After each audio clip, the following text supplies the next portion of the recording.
हमारे यहाँ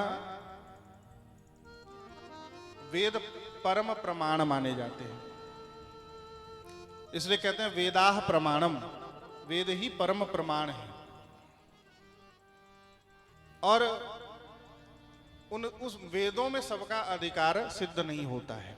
वेद पढ़ने के नियम बड़े कठिन हैं। वेद पढ़ने के लिए सबसे पहले व्यक्ति को क्या आवश्यकता है? सबसे पहले तो वो शुद्ध, उसका रक्त शुद्ध होना चाहिए। मतलब बोले कि पहले तो वो त्रिवर्ण का हो, द्विज वर्ण का हो।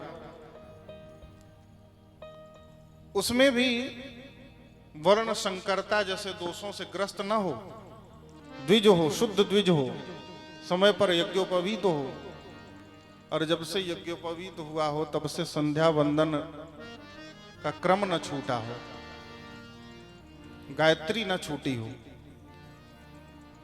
और इतना होने के बाद गुरु के चरणों में बैठकर जैसा गुरु ने उच्चारण किया तदवत उच्चारण करना, उसी प्रकार उच्चारण करना, इसी को वेद पाठ कहते हैं। यही वेदाध्ययन है।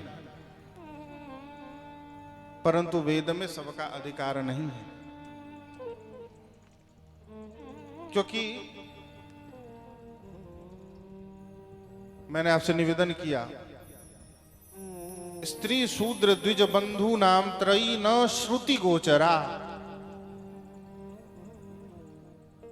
ब्राह्मणों में भी यदि कोई ब्राह्मणोचित धर्म से यदि वो विहीन है, ब्राह्मणोचित कर्म नहीं करता है, तो उसे भी वेद का अधिकार नहीं है। तो भैया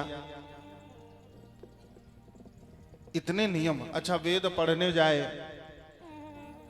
तो पढ़ते पढ़ते उसमें भी अनेक नियम, स्थिति को पढ़े, स्थिति को ना पढ़े। उसमें भी यदि मौसम प्रतिकूल हो जाए, जोरदार गर्जना हो रही हो,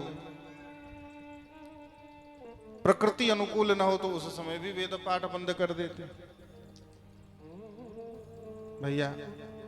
तो इतने नियम वेद पाठ करने। अच्छा, वेद पढ़ तो लिया, लेकिन वेद के मंत्र को समझना फिर हर किसी के वश की बात नहीं है। तो फिर व्यक्ति का कल्याण कैसे हो? और इस कलयुग में तो व्यक्ति की स्थिति और भी खराब है। इस कलयुग में सब कुछ व्यक्ति के पास कम ही है, ज्यादा नहीं है। वेद का रहस्य समझ में नहीं आता। तो वेद व्यास जी ने इसी समस्या का समाधान किया। बोले चिंता मत करो, जितने वेद हैं, जितने पुराण हैं, धर्मशास्त्र हैं, सबका रहस्य श्रीमद् भागवत के रूप में प्रकट कर दिया। निगम कल्प तरोर गलितम फलम शुक मुखादमृत द्रव संयुतम पिबत भागवतम रसमालयम मुहुरहो रसिका भुवि भावुका।